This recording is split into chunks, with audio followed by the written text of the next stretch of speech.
وريني اظافرك. وريني اظافرك اقول لك.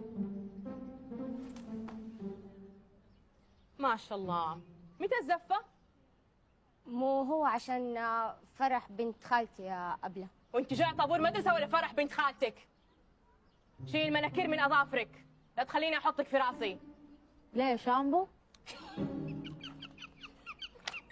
بنت ما في شيء يضحك.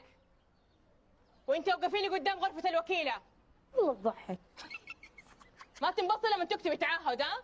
وانت ما في شيء يضحك.